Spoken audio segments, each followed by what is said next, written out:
Welcome back to the channel. It is now the Christmas holidays and we got a bit of snow.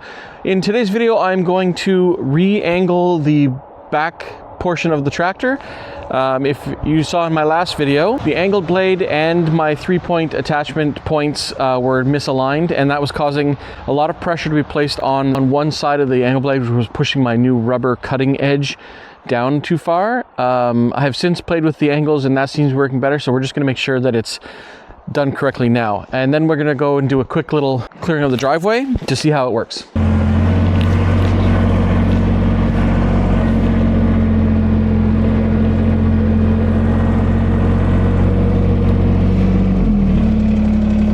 All right, so the issue that I had was that I had the turnbuckle for this arm was too low, and that was causing this side of the blade to be too low, putting a lot of pressure on this rubber cutting edge.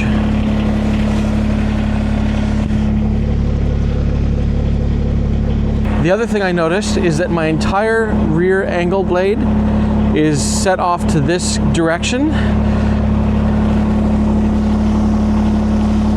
So I just want to make sure that it's straight. The other issue I'm having is this is not really designed correctly from Power Fist.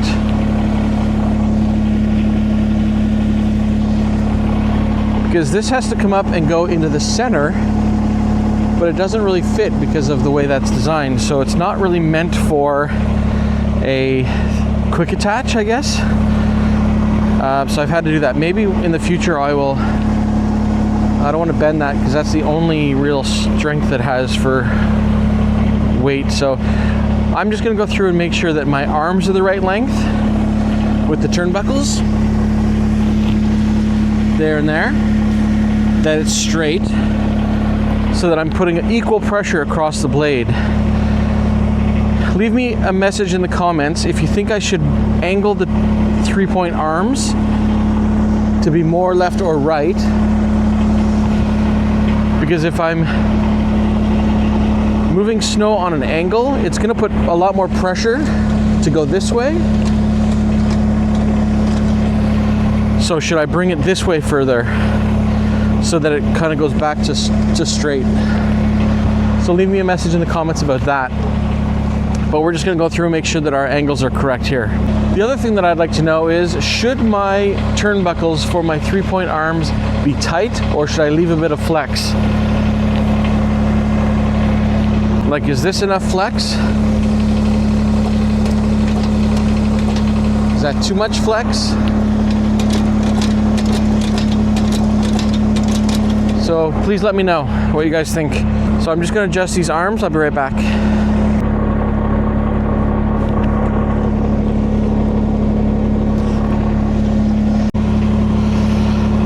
All right, so I've adjusted the turnbuckles down here and here.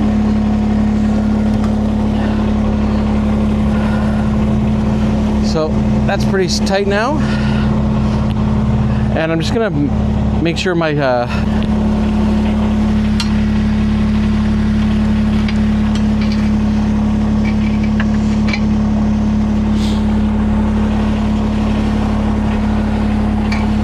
I'm just gonna put this straight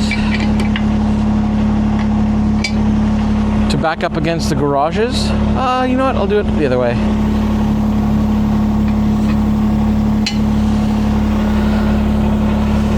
And we'll just see how that goes.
See, that seems to be working a lot better.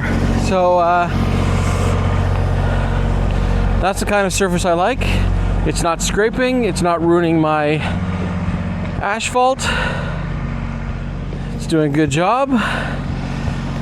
So then usually what I do is I will do another pass, and then I've got enough space to come back here and then use the snowblower to do the rest of the driveway. I'm not too proficient yet to figure out what to do at the end when I have to kind of do a circle. So it's kind of leaving a bulge that I want to just kind of drive all the way through, but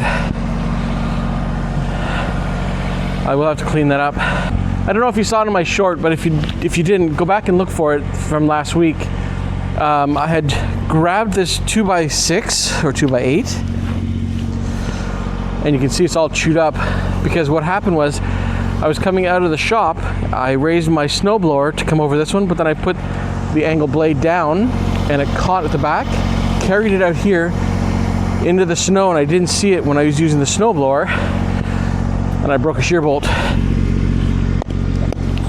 So be mindful of where you put your wood.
was close. I had put the camera in a shitty spot and it fell. And I am thankful that I didn't crack the lenses. I'm not running protectors on them. All right, I just wanted to talk quickly about a couple of things that is making this tractor extremely easy to use in snow clearing, and I'll go over them right now. The one is the spinner knob. Just before the camera fell, I don't know if you can see, but I'm spinning this thing really quick. If I had to use the steering wheel alone, it would be a lot of hand over fist type of motions, and having the spinner knob is fantastic. The other thing is, it's hard to see, but I'm using a windshield wiper mower to control the deflection of my chute. The rotation is done by hydraulics. The reason I like that setup is right here. I don't have a switch to divert flow from rotation to deflection.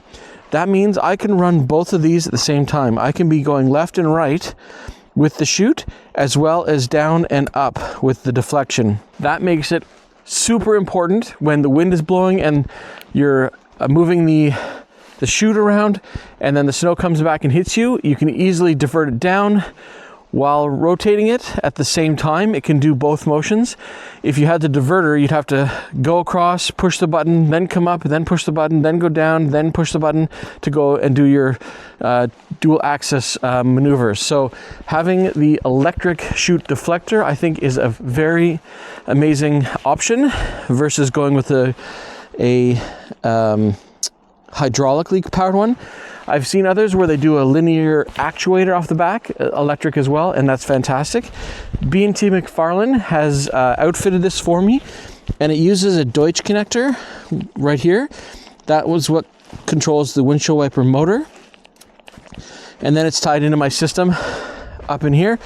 Uses the blank spot here to run my wiring to the box. I think I will push this up a bit, because I usually hold it like this.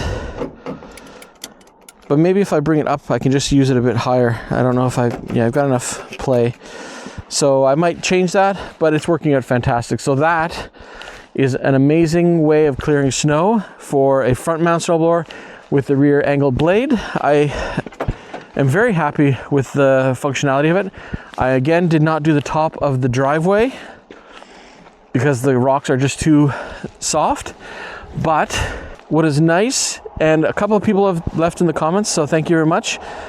They suggested to raise the snowblower a couple of inches to clear off the top part of the snow, and then use the angle blade to get down where the rocks are. So I have not done that yet because the snow hasn't been helpful yet. But there you go. That's the Kubota BX36s with the front mount snowblower and the rear angle blade. As you can see, it was working excellent this time. Yes, snow is still building up inside, but that melts off. I think over time it will create an issue.